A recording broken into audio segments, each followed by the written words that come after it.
नमस्कार दोस्तों, मैं दिलीप कुमार। दोस्तों, बीएसएससी की तानाशाही, शोषणकारी और सुस्त रवैया के खिलाफ 15 नवंबर को पटना के गर्दनी बाग धरना स्थल पर सुबह 11 बजे से एक छात्र महाआंदोलन होने जा रहा है। और इस छात्र महाआंदोलन की प्रमुख मांगे हैं, फर्जी अभ्यर्थियों को बाहर किया जाए, काउंसलिंग की तिथि जल्द घोषित किया जाए, काउंसलिंग के लिए रैंक लिस्ट जारी किया जाए, काउंसलिंग में सीट से 2 से ढाई गुना ज्यादा अभ्यर्थियों को बुलाया जाए और पूरी पारदर्शिता के साथ इस बहाली को जल्द पूरा किया जाए। चूंकि ये बहाली 7.5 साल पहले की है, इन 7.5 सालों में 53,000 से ज्यादा परीक्षार्थियों ने काफी दुख तकलीफ को झेला है। इसलिए कम से कम मानवीय आधार अपनाते हुए भी बीएसएससी के सचिव और अध्यक्ष महोदय को चाहिए कि इस बहाली को जल्द पूरा करे। और बीएसएससी ने खुद ही ये नोटिस जारी किया था कि नवंबर प्रथम सप्ताह में काउंसलिंग शुरू होगी, लेकिन 12 नवंबर बीत चुका है। उसके बावजूद भी अभी तक काउंसलिंग की तिथि भी घोषित नहीं की गई है। तो इसलिए अब एक बड़े छात्र आंदोलन की जरूरत है, क्योंकि बगैर आंदोलन के बीएसएससी जागती ही नहीं है। तो बीएसएससी को नींद से जगाने के लिए 15 नवंबर को जो छात्र महाआंदोलन हो रहा है उसमें आप लोग जरूर शामिल होइए, क्योंकि ये लड़ाई किसी एक की नहीं है, ये लड़ाई हम सबों की है। ये लड़ाई पूरे बिहार के छात्र युवाओं की लड़ाई है, ये बिहार के वर्तमान और भविष्य की लड़ाई है। क्योंकि जब तक ये बहाली पूरी नहीं होगी, आगे भी बीएसएससी सीजीएल 3 यानी सचिवालय सहायक और द्वितीय इंटर स्तरीय बहाली नहीं आएगी। और आ भी जाती है, जब भी आए, 2 महीना बाद आए, 6 महीना बाद आए, अगर वो बहाली आ भी जाती है तो उसकी क्या गारंटी है कि 1 से 1.5 साल में वो बहाली पूरी हो जाएगी। उस बहाली में भी 4 साल, 5 साल, 7 साल लग सकता है। इसलिए जरूरत है कि अभी ही एकजुट होकर लड़ें, ताकि आगे भी जो वैकेंसी आएगी उसमें इतनी लेट लतीफी ना हो, 1 से 1.5 साल के अंदर बहाली पूरी हो जाए। और आप देख लीजिए कि चाहे दरोगा बहाली हो, सिपाही बहाली हो, रेलवे अभ्यर्थियों का भी दुख दर्द देख लीजिए, टीटी, एसटीईटी शिक्षक अभ्यर्थियों का देख लीजिए। अब हर बहाली में धांधली हो रही है, लेट लतीफी हो रही है। दरोगा बहाली में देखिए खुलेआम गुंडागर्दी होती है, धांधली होती है। सिपाही बहाली का देखिए 8 महीना हो गया, रिजल्ट नहीं आया। रेलवे ग्रुप डी का परीक्षा का तिथि घोषित नहीं हो रहा है। एनटीपीसी का एग्जाम हो गया वो भी आंदोलन के बाद, तो उसका रिजल्ट नहीं आ रहा है। तो इस तरह से हर बहाली में धांधली हो रही है, लेट लतीफी हो रही है। तो अब हम सभी को एक मंच पे आना होगा और एक साथ एकजुट होकर मिलकर आवाज उठानी होगी। और जिस दिन ऐसा हो गया ना, उस दिन से कोई भी भर्ती आयोग या कोई भी सरकार छात्र युवाओं के साथ अन्याय और शोषण नहीं करेगी। और आप खुद सोचिए कि 53,000 से ज्यादा आप लोग परीक्षार्थी हैं बीएसएससी प्रथम इंटर स्तरीय बहाली के, लेकिन आंदोलन में कितने लोग आते हैं? अधिकतर लोग सोचते हैं कि हम घर बैठे ही देखते हैं, बाकी लोग तो लड़ रहा है। तो इस तरह से नहीं होगा, आपको आना ही होगा। आप सोचिएगा कि कोई तो लड़ रहा है, हम घर बैठे रहे, तो ऐसे नहीं होगा। ये बहाली 2022 भूल जाइए, 2023 में चली जाएगी।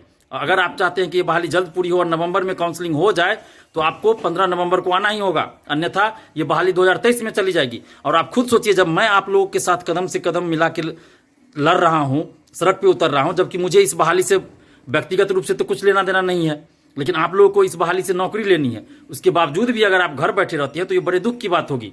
आप लोग खुद सोचिए, अपनी अंतरात्मा से पूछिए कि क्या आपको आंदोलन में नहीं आना चाहिए। जब आप एग्जाम देने के लिए 400-500 किलोमीटर दूर जा सकते हैं, तो क्या उस एग्जाम को पूरा करवाने के लिए आप एक दिन, वो भी राजधानी पटना में, 2-3 घंटा के लिए नहीं आ सकते हैं? आप बिल्कुल आ सकते हैं, लेकिन बस आप अपनी अंतरात्मा से पूछिए और कोई बहानेबाजी मत कीजिए। आप सिर्फ अपनी अंतरात्मा से पूछिए कि क्या 7.5 सालों से जो बहाली लटकी हुई है, तो वो अन्याय और शोषण नहीं है? क्या वो आपके साथ अन्याय और शोषण नहीं हो रहा है? और आपके साथ जो अन्याय और शोषण हो रहा है, तो क्या उसके खिलाफ आपको आवाज नहीं उठानी चाहिए? अगर आपकी अंतरात्मा ये कहती है कि आपको आवाज नहीं उठानी चाहिए, आपको आंदोलन में नहीं जाना चाहिए, तो आप आंदोलन में मत आइए। लेकिन अगर आपकी अंतरात्मा कहती है कि आंदोलन में आपको जाना चाहिए, तो आप जरूर आइए।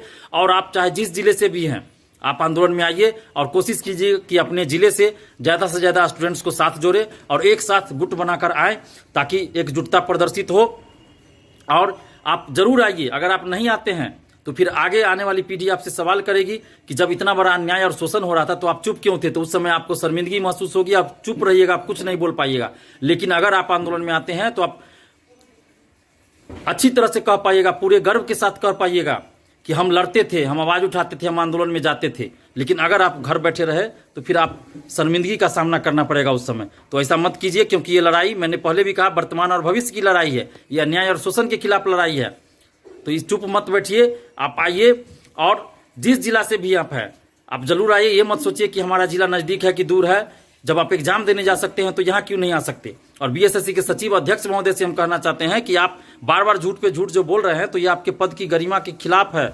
आप खुद को कलंकित कर रहे हैं, बीएसएससी को कलंकित कर रहे हैं। तो ऐसा नहीं कीजिए, क्योंकि हम लोग आप रुकने वाले नहीं हैं। इसके बाद ये मत सोचिए कि 15 नवंबर के बाद हम लोग कुछ नहीं करेंगे। 15 नवंबर के बाद हम लोग हर जिला स्तर पे आंदोलन करेंगे। उसके बाद बिहार बंद का भी आह्वान करेंगे और राज्य मानवाधिकार आयोग, राष्ट्रीय मानवाधिकार आयोग और यूएनओ तक अपनी बातों को पहुंचाएंगे।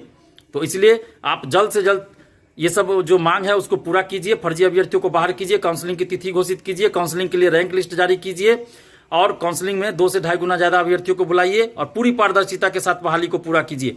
अन्यथा हम लोग रुकने वाले नहीं है, चरणबद्ध तरीके से लगातार आंदोलन करेंगे।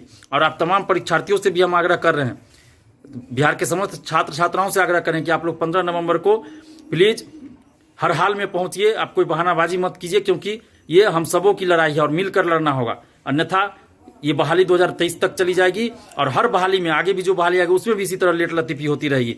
तो अब आप घर मत बैठिए, क्योंकि घर